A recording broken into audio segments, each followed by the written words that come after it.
ating binalikan ng kasaysayan, si John the Baptist or the baptizer was beheaded by Herod.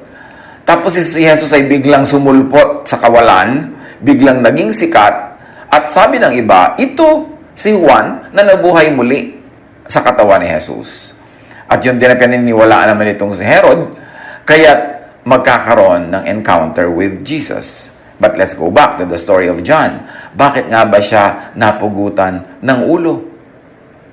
Dahil lagi niyang ipinapamukha kay Herod, yung hari, na against the law of Moses ang ginagawa niyang pakikisama sa kanyang hipag na pinakasalan naman niya. Nagkimkim ng galit si Herodias na naging asawa ni Herod, kaya't gustong-gusto niyang ipapatay si John. Pero wala siyang chance dahil iginagalang at pinapahalagahan ni Herod si John. Hintay ng hintay ang babaeng Herodias ng pagkakataon na makagabawi siya, makipaghiganti siya kay John. Kasi hinihiya siya. Ipinapamukha sa lahat na siya ay nabubuhay ng mali dahil yun ay against the law. But for starters, let's remember that the mission of John was to clear and pave the general way for and of Jesus.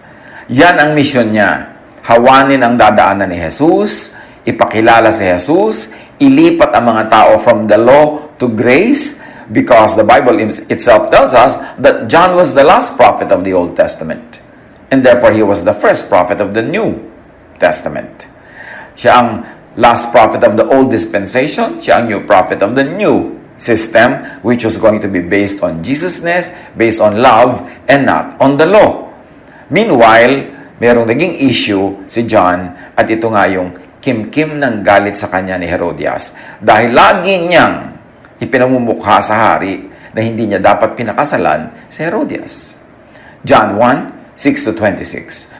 There was a man sent from God whose name was John.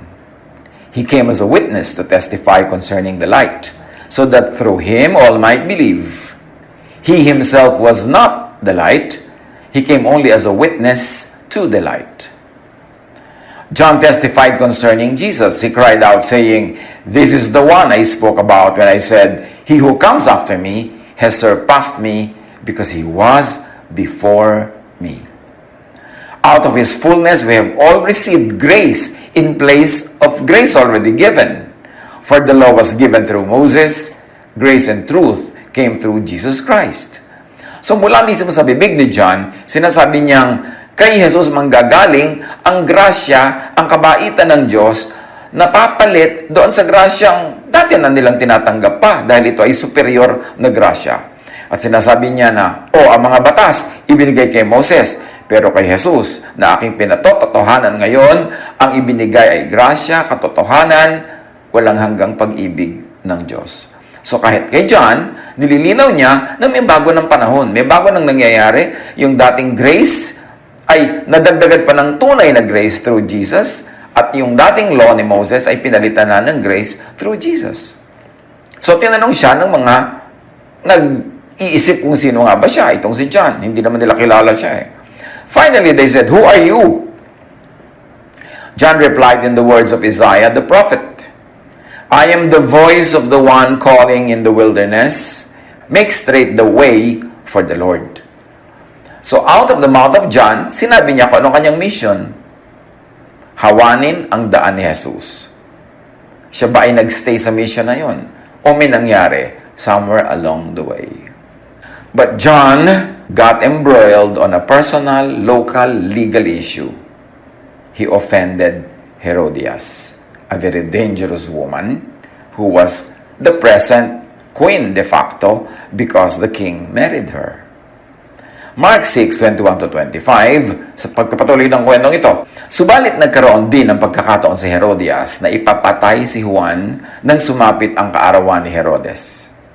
Si Herodes ay nagpahanda ng malaking salo-salo at inanyayaan niya ang kanyang mga opisyal, mga pinuno ng hukbo at ang mga pangunahing mamamayan ng Galilea. Nang pumasok ang anak na babae ni Herodias at nagsayaw, labis na nasiyahan si Herodes at ang mga panauhin, kaya't sinabi ng hari sa dalaga, "Hingin mo ang anumang nais mo at ibibigay ko sa iyo." Naipangako rin niya sa dalagang, ibibigay ko sa iyo ang ano manghingin mo, kahit pa kalahati ng aking kaharian. Kaya't lumabas ang dalaga at tinanong ang kanyang ina, ano po ang hihingin ko? So obviously, yung mga kababayan nasa ibang lugar, kaya lumabas pa itong sumayaw na babaeng ito sa kanyang nanay, at tanong-tanong niya, kahit ano po hingin ko? Up to half of his kingdom. Ano pong hihingin ko? Ang ulo ni Juan na taga-bautismo. Sagot ng ina. Mabilis na nagbalik ang dalaga sa kinaroroonan ng hari at sinabi niya, ang nais ko ibigay niyo sa akin ngayon din ang ulo ni Juan na taga-bautismo na nakalagay sa isang pinggan. So finally, Herodias got her chance for personal revenge because this John, the baptizer, was always accusing her. Laging inuungkat yung batas ni Moses na siya ay lumalabag sa batas na ito. Mark 6:26-29, labis na nalungkot ang hari. Subalit dahil sa kanyang sumpang narinig ng mga panauhin, hindi niya matanggihan ang dalaga. Kaagad niyang iniutos sa isang kawal na dalhin sa kanya ang ulo ni Juan. Sumunod nga ang kawal at pinugutan niya ng ulo si Juan sa loob ng bilangguan. Inilagay niya ang ulo sa isang pinggan at ibinigay sa dalaga. Ibinigay naman yun ng dalaga sa kanyang ina. Nang mabalitaan ito ng mga alagad ni Juan, kinuha nila ang kanyang bangkay at inilibing. John's great ministry to clear the way for Jesus was abruptly ended. John's choice of one battle, this time against Herodias, cut his war short. Maiksing kwento, pero maraming leksyon na pwede nating mapulot sa kwentong ito, maging para sa buhay natin ngayon. Lesson 1. Choose your battles. Especially if you have a big war.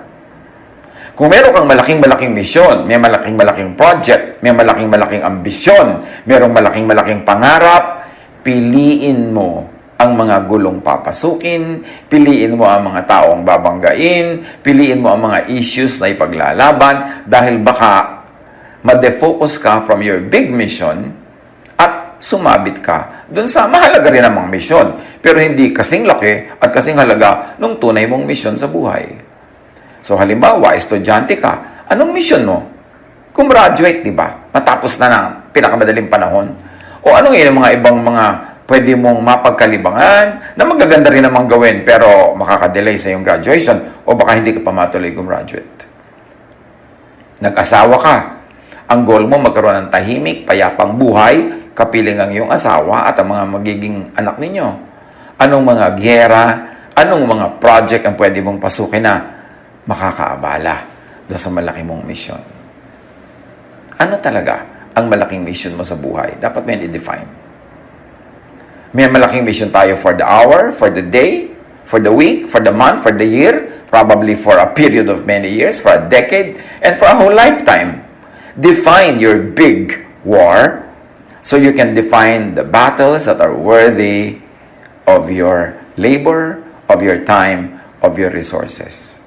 Proverbs 26:17, like one who grabs a stray dog by the ears is someone who rushes into a quarrel not their own. Ito bang sinuot ni John the Baptist, John the Baptizer, na issue against Herod and Herodias was really the main issue of his life? Was it really the main mission given to him? O nalibang din siya? Siya ba ay na-defocus? Nasa atin yan para pag-isipan, para suriin. He was the last prophet of the old order. He was the last prophet of the law. And at the same time, he's the first prophet of grace. Pero this time, ang inungkat-ungkat niya ay law, legality, a legal matter, which got him embroiled into this very powerful and very wicked woman. And so, his mission was abruptly ended. Acts 6:2-4, kaya tinipon ng 12 ang buong kapulungan ng mga mananampalataya at sinabi sa kanila, Hindi namin dapat pabayaan ang pangangaral ng salita ng Diyos upang mga siwa sa pamamahagi na ikabubuhay. Nung kasing una, sa panahon ng first generation na Christians, meron silang mga charities. They put all of their resources together, tapos bumibili sila ng mga pagkain para sa lahat ng gutom. Hinahati-hati nila ang kabuhayan ng lahat ng members at ibinibigay sa mga nangangailangan. Pero nakahalata yung mga 12 disciples na sobra na silang nasasangkot sa administrative business. Kung sino ang tatanggap ng ganitong tinapay, kung gaano kalaki ibibigay ng parte sa ganung byuda, paano magpapakain ng mga tao, etc., etc. Napapabayaan na nila yung tunay nilang big war. And that was to preach and to pray. So sabi na, teka, nakakahalata kami, nawawala kami sa tamang mga giyera ng buhay namin dahil nasasangkot kami sa mga bagay na ito. Hindi naman dahil hindi mahalaga ang mga bagay na ito, pero hindi yan ang pinakamahalaga naming calling. So, pipili tayo ng mga taong gagawa niyan, mag-a-administer niyan. Dahil ang tunay na calling ng mga spiritual leaders is to teach, to preach, and to pray. At yung prayer na yun, need not be public. Pwedeng private prayer nila yun, tulad ng prayer ni Jesus. Pero pagka yung leader mo, yung preacher mo, yung teacher mo, gusto mo pa rin na siya ang didistribute lagi ng mga tinapay, mga pagkain, mga relief goods. Gusto mo siya pa rin ang lahat ng gumagawa ng mga kasalan, mga libing, mga program. Gusto mo umaaten siya ng lahat ng mga programa, mga birthday, mga anniversaries. Mawawala na siya ng oras manalangin at mag-aral para makapagturo ng mabuti. So if you like quality spiritual leadership, you must set your spiritual leaders free from administrative and ceremonial business of the church. So, ang ginawa nila, there was a choice between teaching, preaching, and administrative work. So, they assigned administrators, they assigned managers and supervisors para gawin yun so that they would be free. Again, what is your big war? Kasi yung battles are the little fights that comprise a big war. Pero kung ikaw ay nasangkot sa mga little battles, hindi ka natuloy nag-survive doon, paano mo magagawa yung big war mo? Kaya mga kapatid, sabi nila sa pagpapatuloy ng kwento, pumili kayo sa mga kasamahan ninyo ng 7 lalaking iginagalang, puspos ng espiritu at matatalino upang ilagay namin sila sa tungkuling ito. Samantala, iuukol namin ang aming panahon sa pananalangin at sa pangangaral ng salita. Ayaw nila mag-focus, they wanted to stay focused on their big war. So they gave the little battles, specific battles, to lieutenants, to generals, to other platoon leaders. Acts 5:38-39. Kaya't ganito ang payo ko. Huwag din yung pakialaman ng mga taong ito, hayaan ninyo sila. Kung ang kanilang plano o kilusan ay mula sa tao, ito'y kusang maglalaho. Ngunit kung ito'y mula sa Diyos, hindi ninyo ito mahahadlangan. At lilitaw pang kayo'y lumalaban sa Diyos. Payo ng napakatalinong Christian leader doon sa mga ibang leaders ng church na pinipilit pakialaman yung mga mission nila Pedro. Gusto nilang pigilin. Mga Jewish leaders ito na pinipigil nila yung mga Christian leaders. At sabi ng isang matalino sa kanila, kung ang ginagawa nila pang tao lang, galing sa tao, mamamatayan ng kusa, huwag niyong problemahin. Pero paano kung galing sa Diyos? Ang ginagawa nila, di kakalabanin niyo ang Diyos. So ang sinasabi lang niya dito, let's focus on the big war. Let's not get lost in the little battles because we might lose sight of the major important thing in our life. Huwag yarahin ang may mga katuroang kakaiba sa karaniwan. Kasi di ba ang Christianity, kakaiba sa Jewism, kakaiba sa karaniwan, kaya't pinatay nila si Jesus, kaya't kanilang hinabol at inuusig ang mga unang mananampalataya. Kasi kakaiba nun. At kahit ngayon, maaaring establish ka na sa church, establish ka na sa religion mo, may maririnig kang kakaibang teaching, huwag mong girahin, huwag mong ilaban ng patayan yan. Kasi kung galing yan sa tao lamang, mawawala rin yan, matutunaw. Pero kung galing sa Diyos, ano naman ang malay mo? Kung ang galing talaga sa Diyos ay yung dati mo nang alam o itong bagong dumarating a refinement of what you already previously know.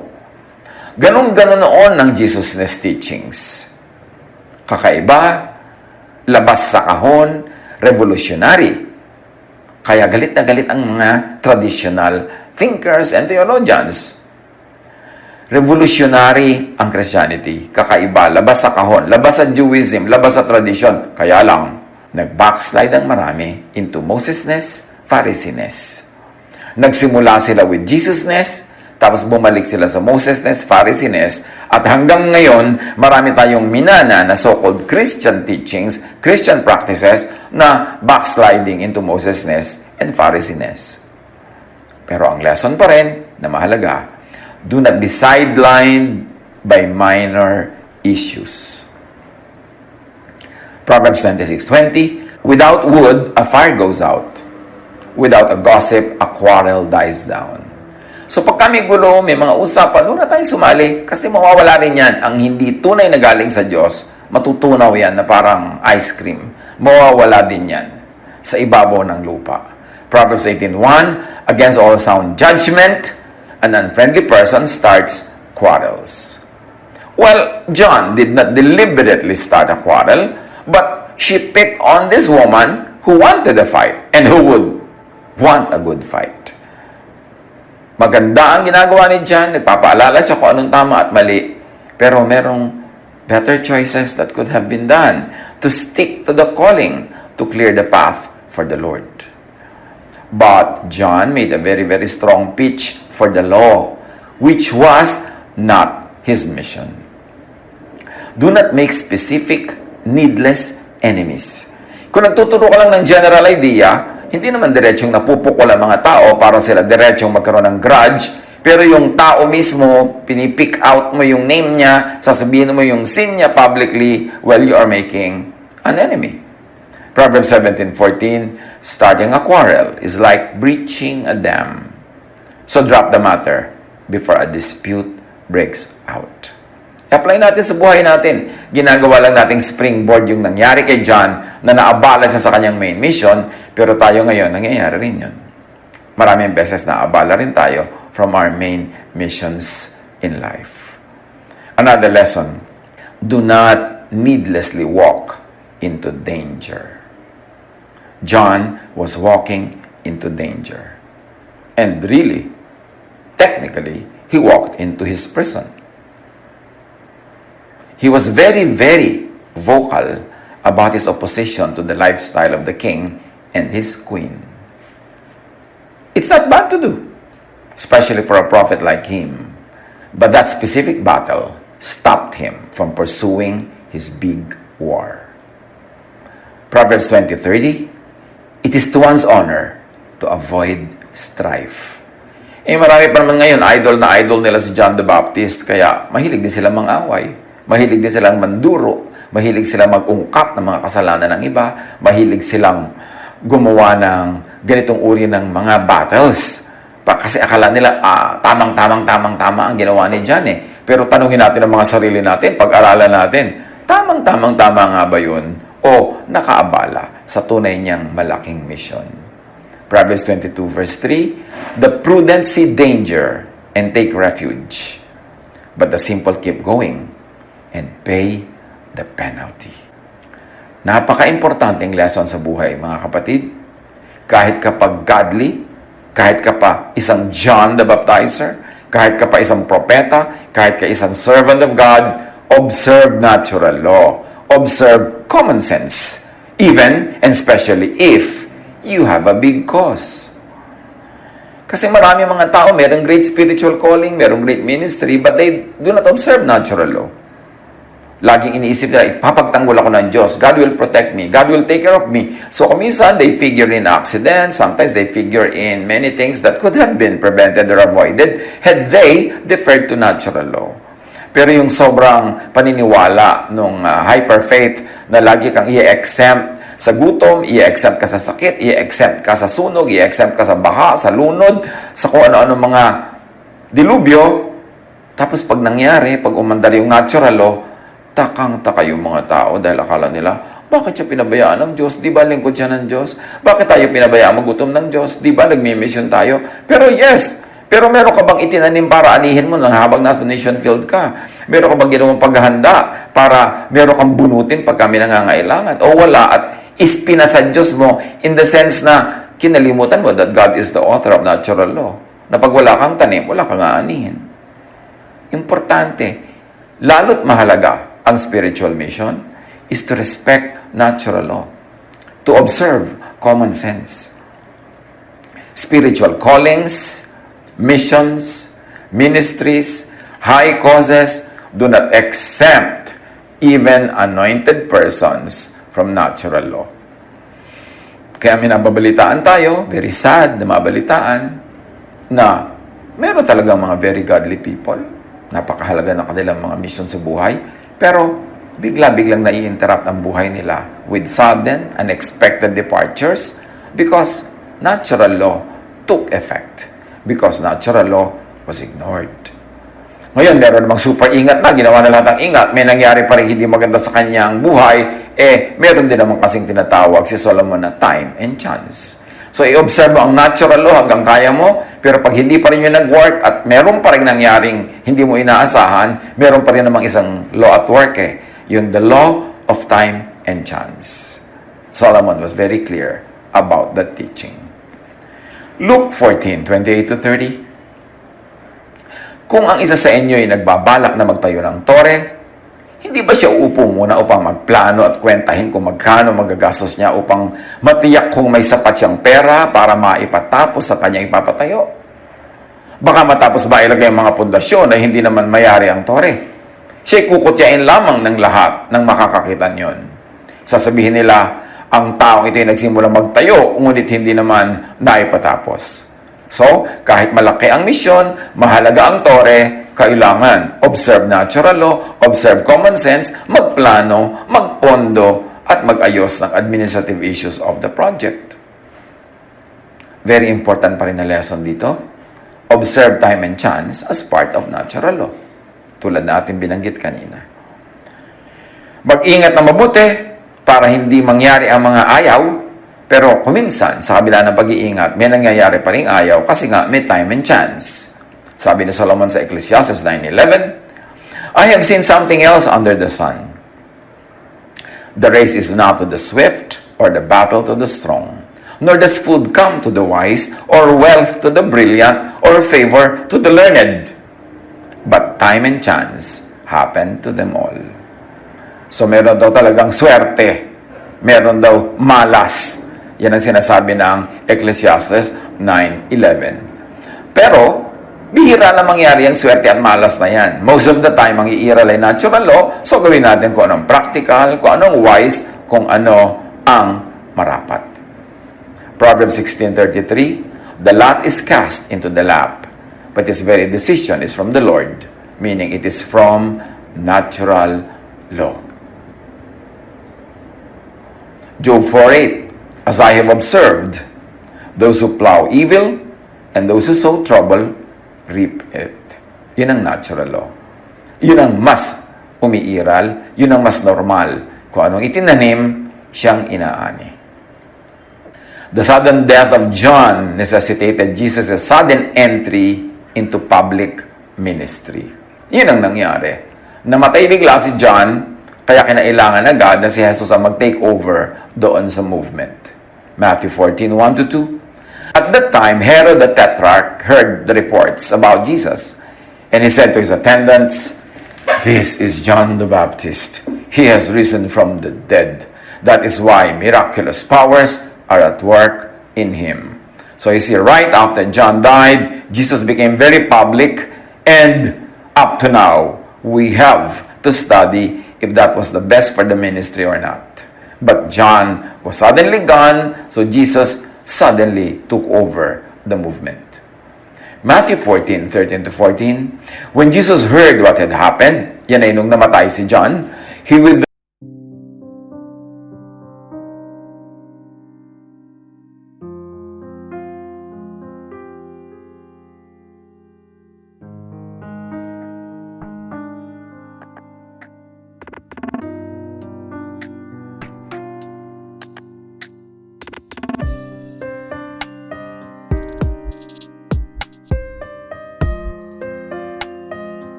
withdrew by boat privately to a solitary place. Hearing of this, the crowds followed him on foot from the towns. When Jesus landed and saw a large crowd, he had compassion on them and healed the sick. Dati may mga followers pang distinct bukod si John. Pero nung namatay na si John, lahat ng mga yon ay biglang naglipatan kay Jesus. John 10:40-41. Muling pumunta si Jesus sa ibayo ng Jordan, sa pook na dating pinagbabautismuhan ni Juan. Habang naroon siya, maraming lumapit sa kanya. Sinasabi nila, si Juan ay walang ginawang himala, ngunit totoo ang lahat ng sinabi niya tungkol sa taong ito. At do'y maraming sumampalataya kay Jesus. Paano kaya kung lumawig at humaba pa ang ministry ni John the Baptizer at hindi siya biglang nalagutan ng buhay? Mas naging handa kaya ang mga tao? Mas na-clear kaya ang daan? That we will never know because that was not what happened. But the question is, was the ministry rushed prematurely? Luke 9:1-7. Tinipon ni Jesus ang 12 at binigyan sila ng kapangyarihang magpalayas ng mga demonyo at magpagaling ng mga may sakit. Isinugo sila ni Jesus upang mangaral tungkol sa paghahari ng Diyos. Saan man sila mapunta, ipinapangaral nila ang magandang balita at pinapagaling nila ang mga may sakit. Ang mga nangyayari ay nabalitaan ni Herodes na pinuno ng Galilea, nabagapag siya sapagkat may nagsasabing muling nabuhay si Juan na taga-pagbautismo. Apply sa personal life ang lahat ng mga itong butil-butil na hinihimay-himay natin. Tumatangka, humahanap tayo ng pwedeng matutunan na lesson para sa atin ngayon sa mga nangyari noon na pagkapugot ng ulo kay John the Baptizer. At tulad nga ng sinabi natin, ang isang napakahalagang lesson that can be learned is to focus on your major project. Ano ang major project mo tungkol sa iyong personality, sa iyong education, sa iyong skill, sa iyong training? Anong major project mo tungkol sa iyong family life, sa iyong married life, sa iyong social life? Ano ang major project mo about your life, about your ministry, about your service to God? Anong major project mo about your love for country, for the arts, for anything, for technology? Know it and focus on it.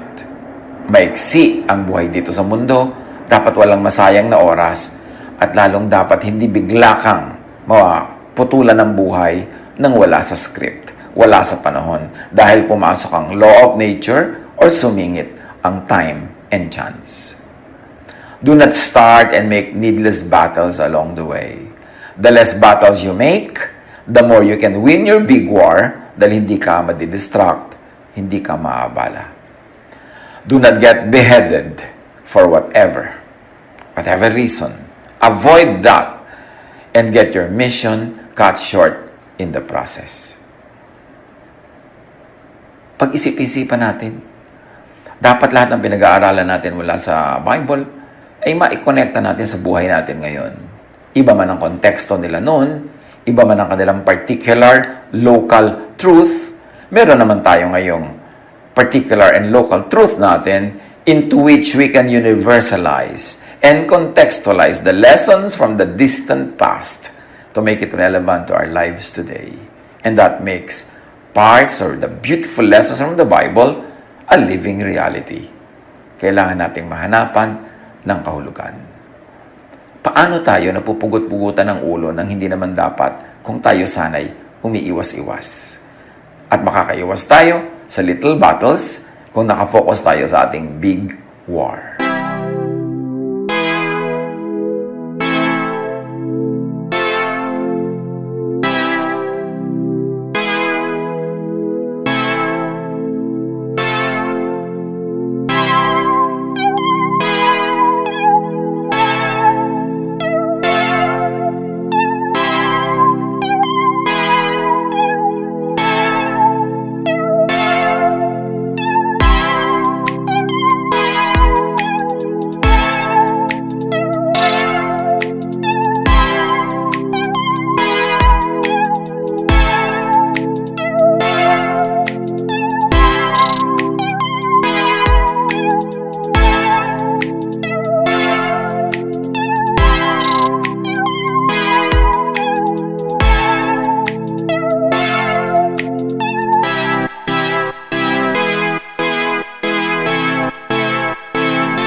Siyempre, there are battles to fight, but you've got to choose your battles. You've got to learn to choose your battles because you don't know where the strength of the enemy lies.